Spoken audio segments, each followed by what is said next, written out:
All right, so at this point, everyone is pretty upset. They're pretty disgruntled. They've gone through this whole Empire DMV process, and no one's happy, right?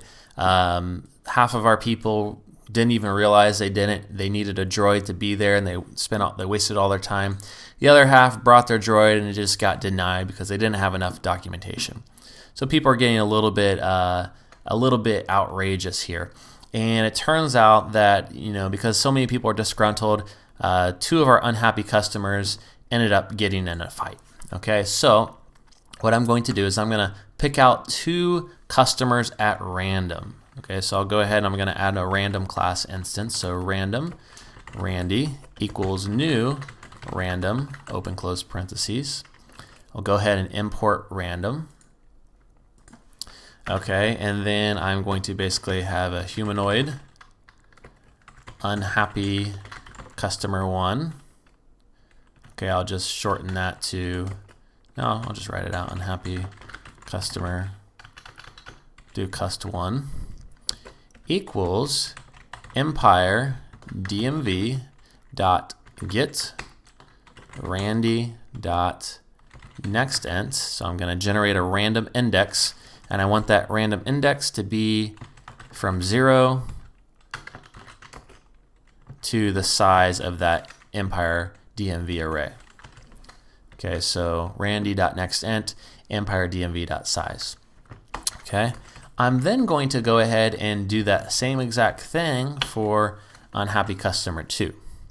Okay, the only problem here is that we may have generated the same number twice, right? Think about it, if I only had 4 customers, the odds are pretty good that I generated 3 twice or 4 twice or something like that. So I'm just going to go ahead and I'm going to make a simple while loop. While unhappy customer 1 equals unhappy customer 2, right? So did I pull the same customer, the same humanoid? Then I'm simply going to copy this chunk minus the humanoid. So I have unhappy customer 2 equals empire dmv.getRandy and get a new one. Okay, and so I'm basically just going to assume that if I run this while loop enough times, I'll eventually get one of the other customers. So there may be a little bit of inefficiency here, but with a small line size like this, this is pretty good, pretty safe code to write. Okay, so now finally, our customers are so unhappy. Okay, so I'll go ahead and kind of print out one last little kind of story setup item, and I'm gonna go ahead and say %s. So this first unhappy customer is so disgruntled by his or her DMV experience that he or she decides to fight %s.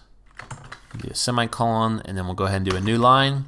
And then of course we just want to add as our 2 parameters unhappy customer 1 dot get name and unhappy customer 2 dot get name. Okay, so let's just go ahead and print this, see what we get. Okay, so it's going down here. Baby Yoda is so disgruntled, so disgruntled by his or her DMV experience that he or she decides to fight Mace Windu. Okay, that's pretty intense, but that's what happened. If we do it again, you'll see Luca Skyscraper and Kenobi Bryant are going to fight Mace Windu and Baby Yoda. Luca Skyscraper and Mace Windu, Baby Yoda, Luca Skyscraper. So you can see it is random every time.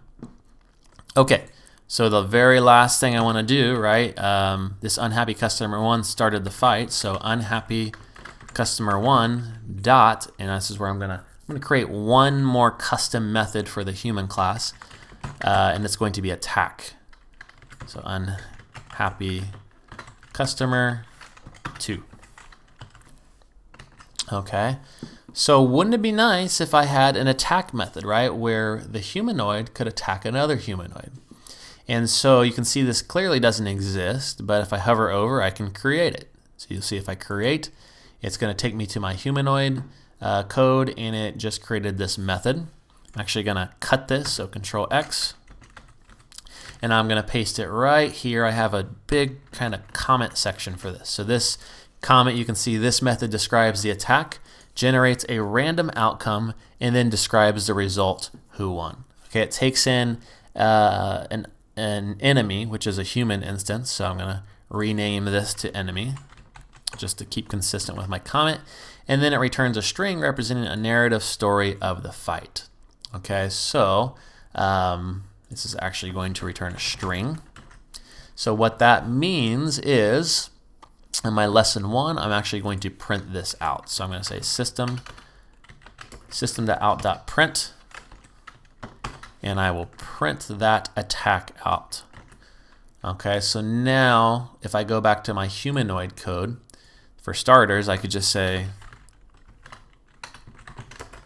right, let's get ready to rumble. Okay. And sorry, not system.out.print, but I want to return. Okay, so now you'll just see, hey, I'm calling that method and it just says, let's get ready to rumble. Okay, so this humanoid is going to be unhappy customer 1, and unhappy customer 2 is the one that's passed in, so that's going to be the enemy. Okay, so let's go ahead and come up with a, we're going to come up with a really simple fighting simulation. In lesson 2, we're going to come up with something much more complex that actually uses levels and health and things like this. But this simple attack for this particular lesson is just going to randomly pick a winner and a loser. Okay, so and this is where we're going to finally incorporate the humanoid's attack and defense in here, and at least into the story. So I'll delete that, and we're going to go ahead and I'm going to generate an attack. Okay, and then this is my general pattern for this method. I'm going to generate an attack, then I'm going to determine randomly who won, and then I'm going to generate defense and winner story. So basically how the enemy defended themselves, and then finally generate and return a final summary. Okay, so that is the 4 general things I'm going to do. So let's go ahead and start off with the attack summary. Okay, so I'm gonna generate a string story, and that is equal to, we'll say string.format, and I'll tell something like this. My story will basically say, hey, someone attacks someone with a %s attack. Okay. And then I need to replace this with 3 parameters. So my first one is name, attacks the enemy dot name with with attack. Okay. So this is the this, right? Whoever the unhappy customer 1 was. And then at the very end, for now, I'm just going to, let's just go ahead and return story.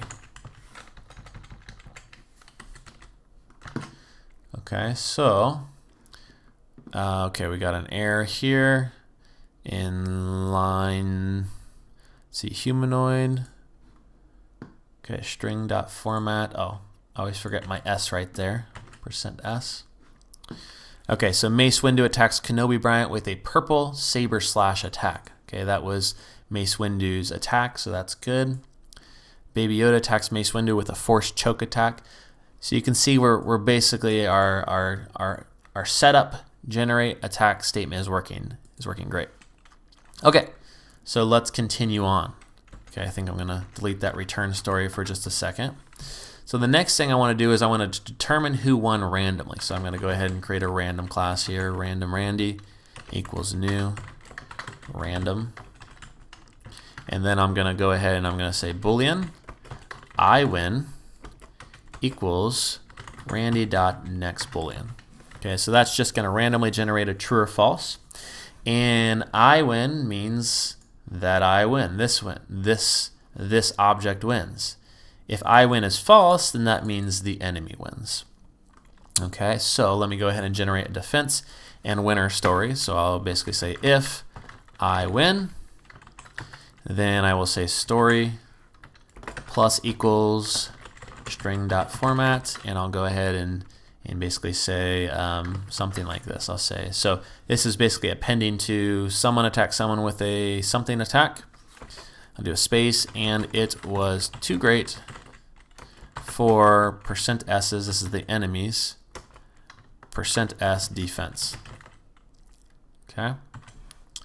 So then my arguments are going to be the enemy's name, enemy.name, and enemy.defense. Okay. So then else, right, if we lost, then the story is going to go a little bit differently. String.format. And in this case, we'll say, but it was not. So, but it was not strong enough to overpower, and pretty much the same thing, right? %s's, %s defense. And then we'll replace those with the same two parameters, enemy.name and enemy.defense. And don't forget your semicolon. Okay, so let's go ahead and we'll return that string one more time. So return story. Okay, so Mace Windu attacks Kenobi Bryant with a purple saber / attack, and it was too great for Kenobi Bryant's smackdown block defense. Okay, so that looks good. So it looks like we had a win right there, and if we run it again, Mace Windu attacks Baby Yoda with the purple / attack, but it was not strong enough to overpower. Okay, so you can see we are getting wins and losses. There's a win, there's a loss. There's a win, there's a loss. There's a loss. Okay, so you can see some random nature. Okay, so the very last thing I'm going to do is I'm going to generate like a final summary. So I'm going to delete my return statement, and then I'm going to come down here and I'm going to generate this new string, final summary. Okay, and what we're going to do here is we'll do a string.format, and this I'm just going to basically print the result, which is going to be basically the story, or I'm sorry, that's going to be either a win or a loss, and then the summary, which will be the story. Okay, so I'll go ahead and I'll just kind of tab this over. Okay, I'll tab that over a little bit, and then I'll do with the space, I'll do %s and then %s. Okay, and then this is basically going to say Yoda wins or Yoda loses or something like that, right? So these two, and I'll do a new line after that. Two parameters are going to be my name and basically either wins or loses. So I'm going to use the ternary operator. So if I win is true, my question mark, then I'm going to print wins, else print loses. Okay, so let's go ahead and just return this, return final summary. Okay, so Mace Windu loses. Okay, loses, loses, wins, wins, loses, loses, wins, loses, right? So you can see the randomness there. So finally, the last thing I want to do is one more. I'll do final summary plus equals, and we'll do a string.format. And we'll just do, here we'll do summary with the colon and then %s, and we're just going to replace that %s with my story.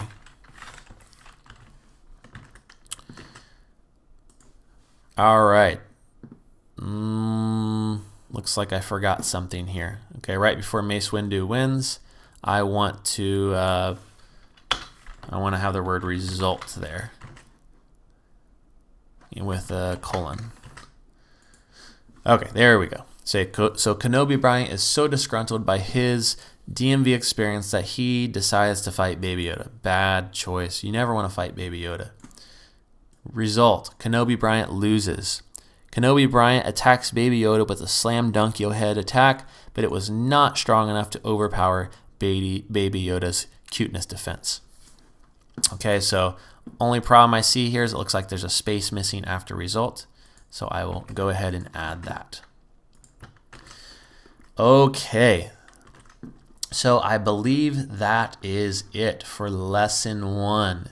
So we covered a ton of ground, right? We created classes and we talked about how classes have instance variables. We demonstrated that those instance variables can be primitives like integers. They can also be doubles and chars and all types of stuff that we didn't use in this particular example. They can be strings, or they can be more complex, even custom classes and objects like the droid, right? So our humanoid had all kinds of different instance variables, and so did our droid. We talked about access modifiers, private and public. We talked about constructors, default and overloaded. We talked about getters and setters. We talked about overriding methods, specifically the toString and the equals. We spent a lot of time fleshing out what was the difference between equals, equals, and dot equals. And then finally we talked about how do we add custom methods to our class.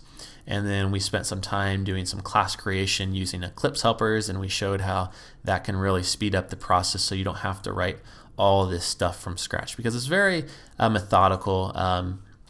Basically, once you have the instance variables for a class, a lot of the class, a huge percentage of the class can be created like kind of automatically, just most everything except for once we get to custom methods. So it really just depends on how many custom methods you have.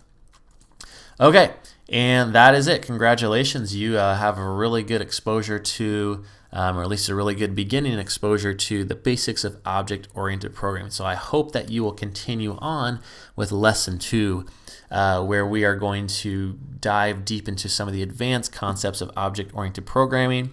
We'll also fix kind of the mess you see over here. We'll organize this a little bit better, and we're going to really dive deep into inheritance. All right, I will see you in lesson 2.